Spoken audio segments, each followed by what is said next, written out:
Então, permita-me dizer para vocês, quando a gente lida com aspectos da história, olha o perigo, que a confusão que essas coisas podem causar na igreja. Causa divisões, causa desagrados. Porque para algumas pessoas, se não fizer desse jeito que foi feito na história, não é culto. Não agrada a Deus, não me leva a adorar, e isso gera confusão na igreja.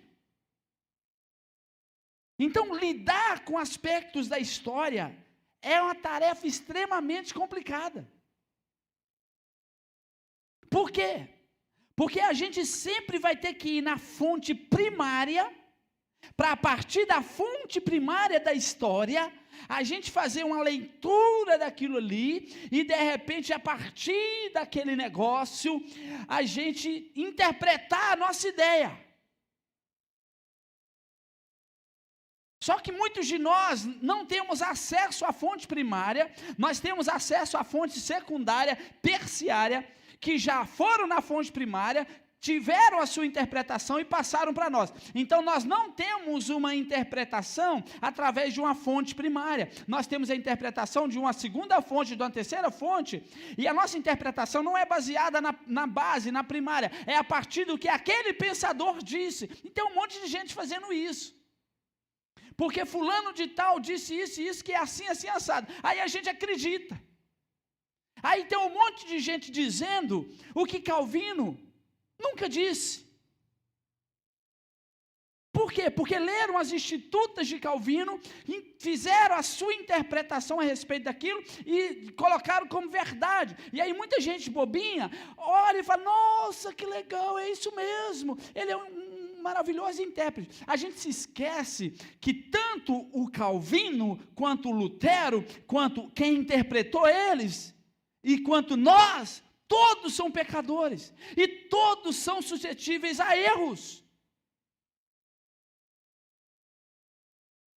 E aí muita gente fica bebendo tudo como se fosse a última Coca-Cola do deserto.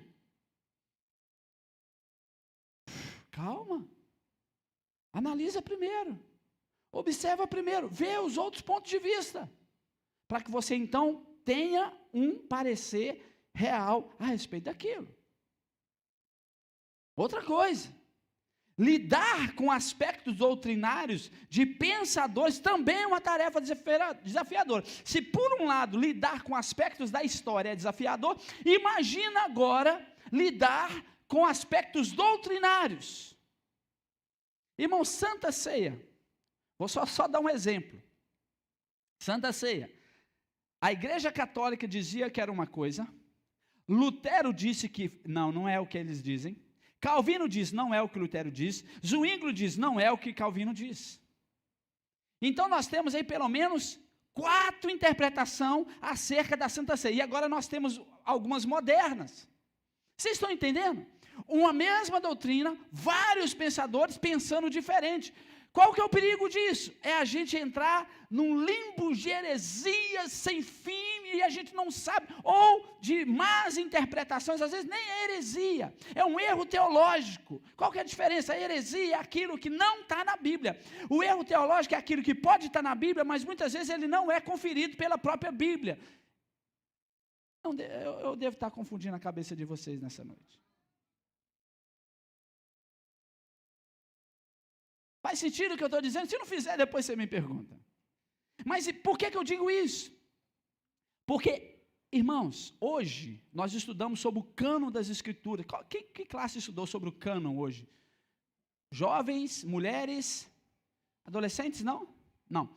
Hoje foi estudar sobre o cânon das Escrituras e a Viviane estava me falando, cabeça de psicóloga, né? Ela falou assim, olha que interessante, Gê. A Bíblia foi escrita por 40 autores diferentes, num espaço de 1.500 anos, e tem uma harmonia sensacional. Agora, o que ela percebeu? Deus respeitou a cultura, o pensamento, a personalidade. Você tem um Jeremias extremamente melancólico, e um Elias extremamente explosivo, um Moisés que uma hora é manso, parece que é bipolar, Moisés. Parece. Mas veja, o mesmo autor sagrado, o mesmo Deus revelou a homens diferentes a sua palavra, que é inerrante, irrefutável, é a nossa única e suficiente regra de fé e prática, e que serve para transformar a nossa vida. Palavra inspirada por Deus. Calvino era inspirado? Não. Ele podia ser iluminado, inspirado não. Nem Calvino, nem Lutero, nenhum dos reformadores eram inspirados. Portanto, são homens suscetíveis a erros. E eles estavam num contexto diferente, num momento da história diferente, numa cultura diferente. Aí, de repente, nós pegamos tudo isso e falamos, não, tem que ser assim, porque é assim, porque é assim. E a gente não dá fundamento bíblico. Porque os reformadores, olha só, eu vou gastar meu latim aqui agora, segure, uma frase que é atribuída a um reformado holandês chamado Gilbertus Voigt. Gastei meu alemão já. Agora, olha a frase que os reformadores cunharam. Ecclesia semper reformada et. O que significa isso, pastor? Igreja reformada sempre reformando. O que estava na cabeça dos reformadores? Nós não somos um fim em nós mesmos. Nós não somos o último biscoito do pacotinho. Nós não estamos por cima da carne seca. A igreja reformada, sempre reformada por quê? Porque ela precisa se voltar para as escrituras, e as escrituras vai renovar, vai reformar a gente. Então nós não podemos voltar para a história, nós precisamos voltar para as escrituras. Ah, pastor, mas se eu voltar para a história, se você voltar para a história e for honesto, a história vai te remeter às escrituras. Calvino vai te jogar para as escrituras, Lutero vai te jogar para as escrituras, Zwinglio, os reformadores, todos eles, os pré-reformadores, John Hus, Jerônimo Savonarola, todos eles vão falar, volte para a Bíblia, volte para a Bíblia, volte para a Bíblia, volte para a Bíblia. Paulo está escrevendo para Timóteo, valoriza o que você aprendeu desde a infância. O que a Timóteo aprendeu? As escrituras. A vovó e a mamãe dele ensinaram para Timóteo a palavra de Deus. A vovó e a mamãe de Timóteo ensinaram para ele as sagradas letras. Vovó, mamãe, ensine a palavra para o seu filho. Timóteo, um jovem, um garoto, agora formado, maduro. Paulo está dizendo, você vai ser uma bênção, Timóteo. Timóteo, irmãos, estava sendo enviado para um grande desafio ministerial, para um grande desafio pastoral. Um menino de talvez, 20 anos em média, um pouco menos. Estava sendo enviado para uma igreja de Éfeso. Leia a carta de Paulo a Éfeso. Você vai ver a robustez teológica daquela igreja. Faça um desafio a você. Leia essa semana. A gente termina os Salmos terça, já emenda em Timóteo, 1ª e 2ª. Leia a palavra. E você vai ver Timóteo sendo preparados para cuidar das velhinhas. Timóteo, trata das irmãs mais velhas como se fosse sua mãe. Timóteo, trata das jovens como fosse sua irmã. Trata dos idosos como se fossem seus pais, respeita eles. Tudo isso é princípio. Por quê? Porque Deus está jogando esse rapaz de volta para a palavra. Paulo estava preso em Roma. E ele dizia, eu estou preso por causa do Evangelho. Eu estou preso por causa da palavra. E ele escreve para Timóteo. Porque a gente pode estar preso em qualquer ambiente, mas se a gente tem a palavra, a gente é verdadeiramente livre.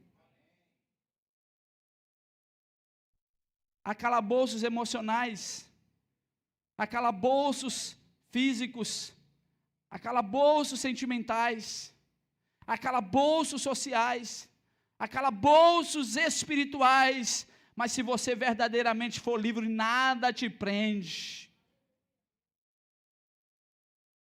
Paulo preso, escreve a Timóteo que está para receber algo que está muito acima da sua capacidade natural. Deus tem algo para você muito acima da sua capacidade natural.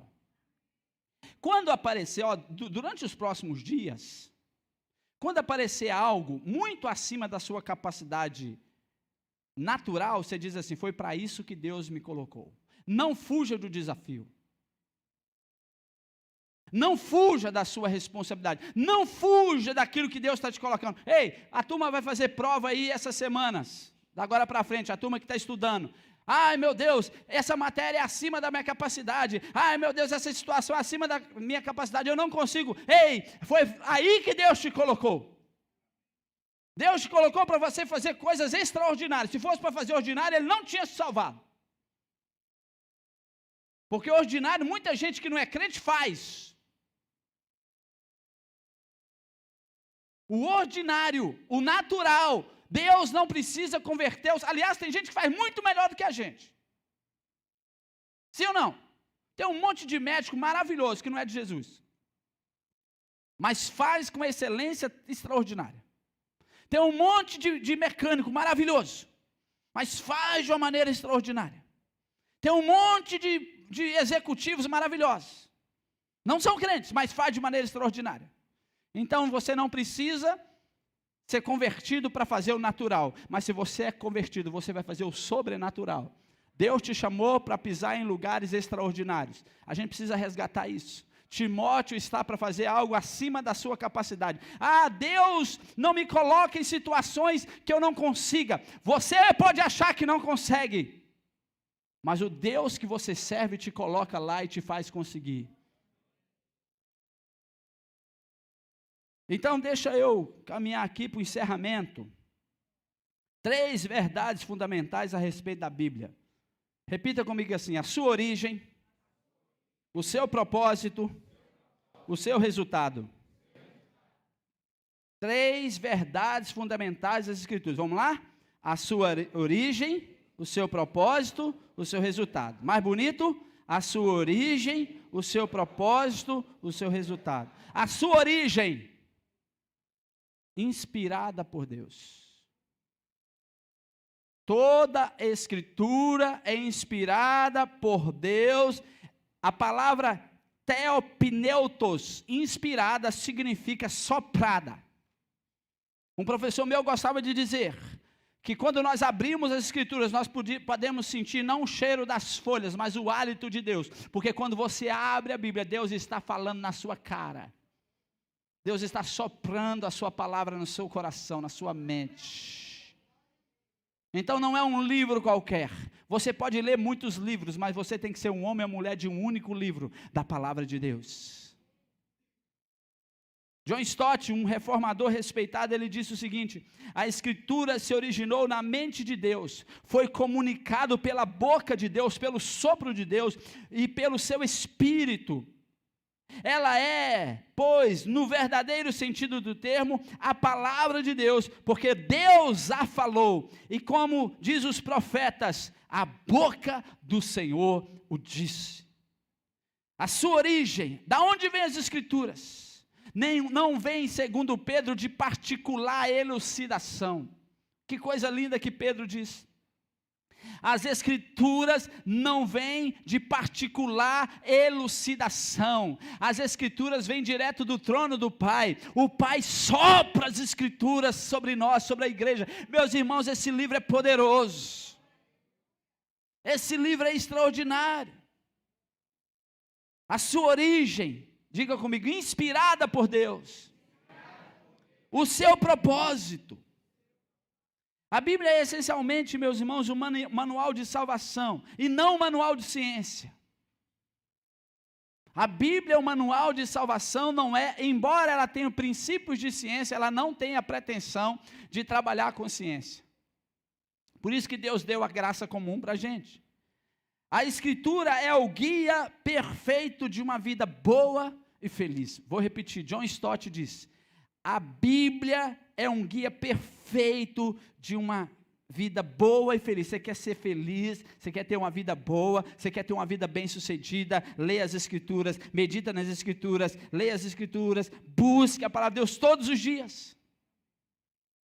Aí Paulo vai dizer, toda a Escritura é inspirada por Deus e é útil para quê? Para o ensino.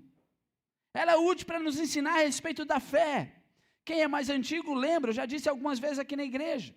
Quando eu fiz minha tese de conclusão de curso de teologia, o meu tema foi o desenvolvimento da fé na vida do eleito.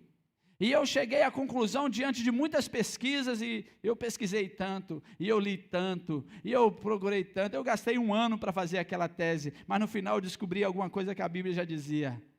Não há como você ser cheio de fé, se você não lê as Escrituras. A sua fé nunca vai se desenvolver, se você não lê a palavra de Deus. Como ouvirão se não há quem pregue? É a palavra de Deus que vai te dar uma fé robusta. Então veja, meus queridos irmãos, a nossa fé só será robusta se estivermos constantemente mergulhados. Eu disse o quê? Constantemente mergulhado nas Escrituras. Então veja, o estudo da teologia não pode ser um fim em si mesmo, mas precisa ser o objetivo de levar-nos aos pés do Senhor Jesus. O Senhor Jesus, aprendei de mim. Aprendei de mim. Ele diz, examinai as Escrituras. Por que Jesus sempre está nos voltando para as Escrituras? Porque as Escrituras testificam, falam a respeito dele. Ela é útil para nos ensinar, para aumentar a nossa fé, para desenvolver a nossa fé. Ela é útil para corrigir os erros. Ela refuta o erro e corrige o erro. Presta atenção. As Escrituras não são para encontrar falhas, mas para corrigir erros. Põe isso no seu coração. As Escrituras não são para encontrar falhas, mas para corrigir o erro. Qual que é a diferença, pastor? Tem um monte de gente procurando falhas na vida das pessoas, mas não estão procurando a possibilidade do que as Escrituras podem fazer na vida dessa pessoa. Tem muita gente ressaltando as falhas, mas pouca gente ressaltando o que a palavra de Deus pode fazer. Tem uma frase atribuída a não sei quem, que diz assim: eu li a Bíblia toda e descobri vários erros, mas todos eles estavam em mim. Eu li as Escrituras e descobri vários erros, mas todos eles estavam em mim. A Bíblia vai te moldar segundo o caráter de Cristo, segundo a forma de Cristo. Deus, sabe, a gente é tudo torto. Havia um homenzinho torto, tudo torto, mas a Bíblia vai te colocando, vai te amassando como um argila e te encaixando naquilo que a Bíblia estabelece como um varão perfeito, uma varoa perfeita, consagrada, abençoada para a glória de Deus. É por isso que nós precisamos voltar para a palavra. Um compositor, quem sabe o que é um compositor? É um vendedor de livros, aí ó, o povo antigo sabe o que é um compositor. Foi atacado uma noite escura por ladrões. Os compositores, irmãos, eles andavam a cavalo com algumas pastas cheias de livros e de bíblias. E alguns deles carregavam os livros da Bíblia de maneira individual. Eles andavam às noites, eles levavam para vender as Escrituras para o seu sustento e ao mesmo tempo eles pregavam o Evangelho. E teve um dia que um compositor, numa noite escura, foi assaltado a ponta de revólver. E foi-lhe ordenado que ele fizesse uma fogueira e queimasse todos os seus livros. Então ele acendeu o fogo, isso aconteceu lá na Cilícia, Itália. Ele acendeu o fogo e logo foi permitido que ele lesse um pedacinho de cada livro antes de jogar no fogo. Então ele pegava um livro, o Evangelho, e lia a história do bom samaritano. Quando ele terminava de ler a história, o ladrão falava: esse é um bom livro, não vamos queimar ele. Guardava. Ele pegava outro livro, o livro dos Salmos, e ele leu o Salmo 23. O Senhor é meu pastor, nada me faltará. Leu todos os Salmos, o ladrão disse: esse é um bom livro, nós não vamos queimá-lo. E assim ele ia lendo parte a parte do livro. Ele pegou o Evangelho e leu a história do bom samaritano, e quando ele terminou de ler a história do bom samaritano, um dos ladrões disseram: esse é um bom livro, não vamos queimá-lo. No final das contas, eles não queimaram nenhum livro do homem, roubaram todos. Levou embora. Alguns anos se passaram ali nas aldeias da Cilícia, naquela época, e apareceu um pregador da palavra de Deus, um homem que pregava, e o seu testemunho era: um dia, eu e meus capangas encontramos um compoutor de Bíblias. A palavra de Deus é poderosa demais, meus irmãos. A palavra de Deus é extraordinária. Aleluia! Ela nos corrige. Ela pega o coração mais duro, mais miserável, mais desgraçado,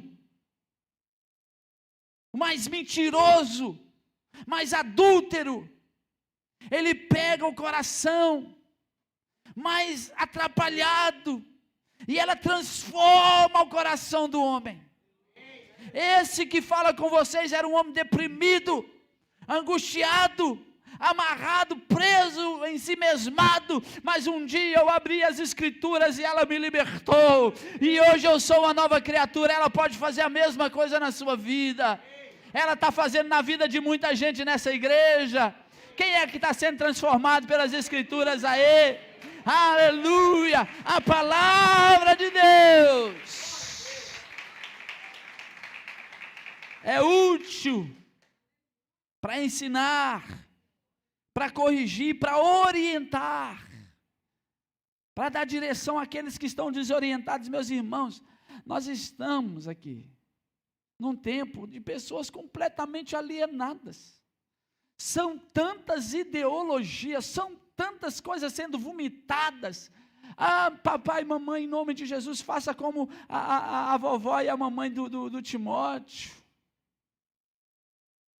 Orienta seu filho segundo a palavra de Deus, porque na escola ela está aprendendo a ser feminista, na escola ela está aprendendo a ser bissexual, a ser homossexual.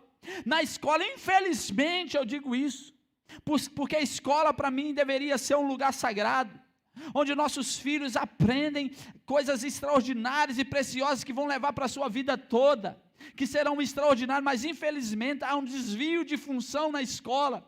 A escola, em vez de educar nas letras, está educando na ideologia, e seu filho está aprendendo que liberar drogas não tem nada a ver. É isso que ele está aprendendo na escola, na faculdade, querido, que liberação de drogas está de boa, que aborto é a coisa mais linda. Essa tarde eu estava vendo o Vasco sofrer, e aí o primeiro tempo só, empatou? Não, empatou, para mim foi bom, então foi ótimo.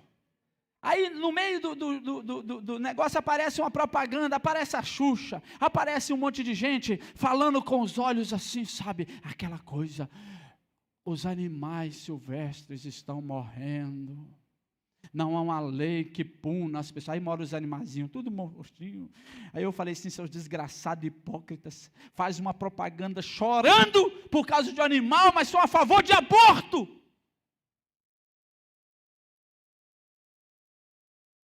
E é isso que nossos filhos estão aprendendo, irmãos.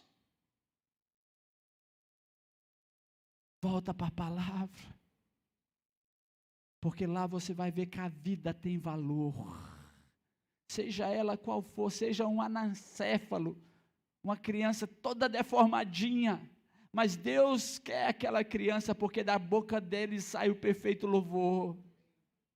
Ah, meus queridos, a gente precisa voltar para a palavra, porque ela nos orienta. Essa palavra também nos educa.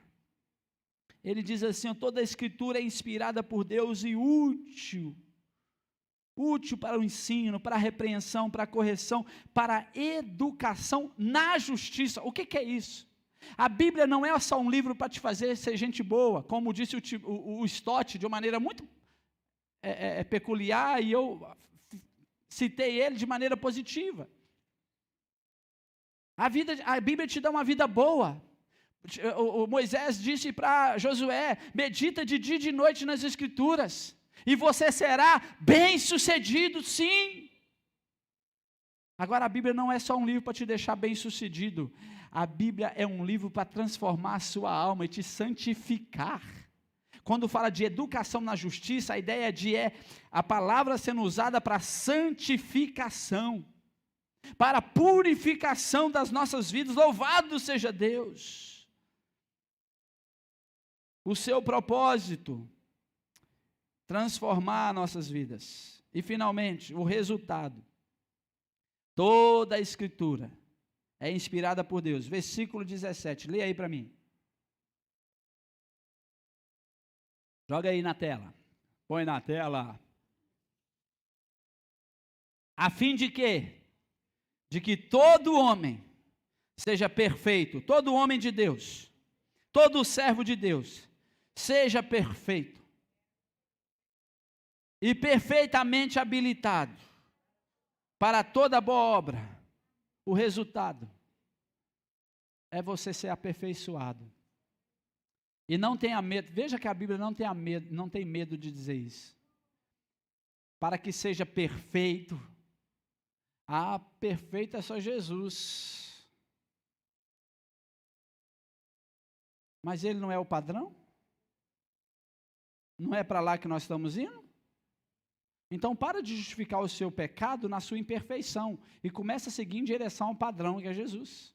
Porque tem muita gente que essa conversinha de eu sou imperfeito, vive uma vida desgraçada de pecado. Você é imperfeito mesmo, miserável, igual eu. Também sou imperfeito. Mas eu estou seguindo aquele que é perfeito. Eu estou na direção daquele que é perfeito. Eu quero imitar aquele que é perfeito.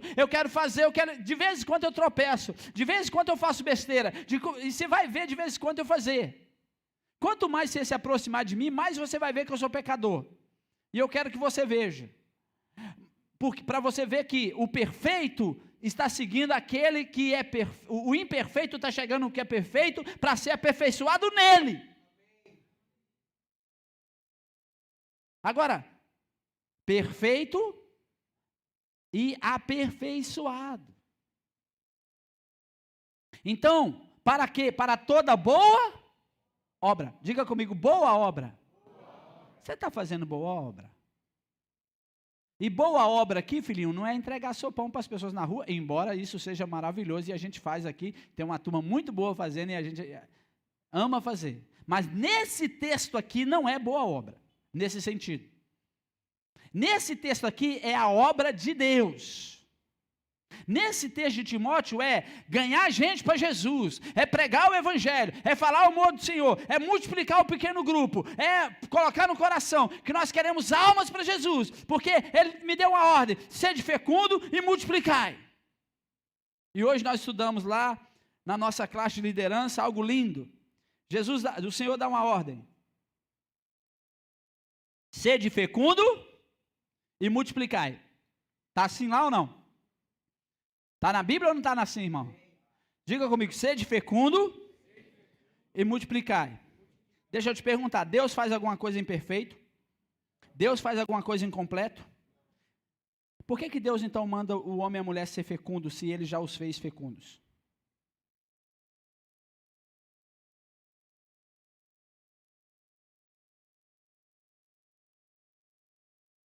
Deus fez certinho, não fez?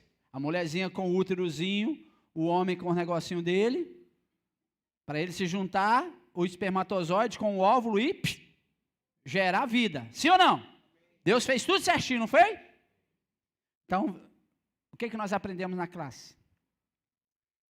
O estado de ser fecundo não significa gerar filhos. Tem muita gente. Jesus no João capítulo 15. Eu já vos tenho limpado por minhas palavras. Eu já tenho limpado vocês pela palavra que eu vos tenho falado, para que vocês vão e deem muitos frutos. Então nós já fomos limpados, nós já temos a palavra, nós estamos em Cristo, nós somos fecundos, mas a gente não está gerando nada.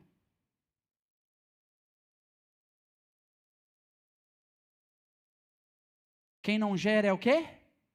Estéril. E tem muita gente com espírito de esterilidade. E uma mãe que não pode ter filho, sabe o sofrimento que é. Conheço tantas que sonham ter filho. Está lá a Maíla, com o menininho, como é que é o nome do menino? O Anthony. No colo, tá como quem sonha. Mas para que o menino nascer, foi tanta injeção na barriga, irmão, que você não imagina.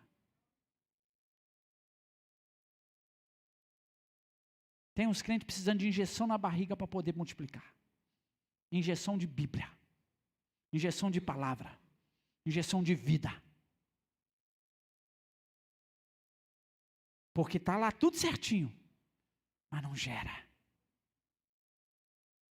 A fim de que sejas perfeito e perfeitamente habilitado para toda boa obra, para gerar vidas em Deus. Então, eu gostei muito do que disse o pastor Arival, como eu tenho amado o pastor Arival, lá da igreja de Pinheiros. Ele falou assim, essa reforma, essa doutrina reformada, que não gera arrependimento, que não gera vida na vida, que não é de volta de fato às escrituras, que não gera santidade, isso não é reforma, isso é de volta à história, não é de volta às escrituras. Agora eu vou terminar de verdade. Olha para mim o versículo 1 do capítulo 3. Nós lemos o final. Agora o versículo 1. Coloca aí para mim na tela, por favor. Capítulo 3, versículo 1 diz assim: mas vocês precisam saber disso. Nos últimos dias sobrevirão o quê? Tempos terríveis. Na minha versão, tempos difíceis. Paulo começa falando que nos últimos dias os dias seriam terríveis. Mas Paulo termina o mesmo capítulo dizendo que a palavra de Deus é inspirada por Deus, é útil, a fim de que todo homem seja perfeito e perfeitamente habilitado para toda boa obra.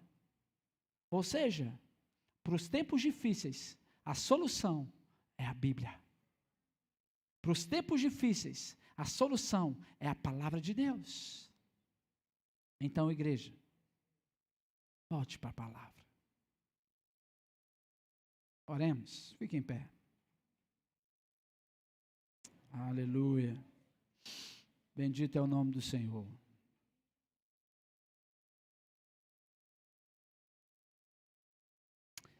Querido, você está lendo a Bíblia? Dia 31 agora, terminamos a leitura dos Salmos. Desafiei você a ler Timóteo, Efésios.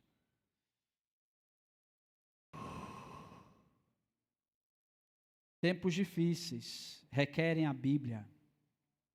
Tempos difíceis requerem a palavra de Deus.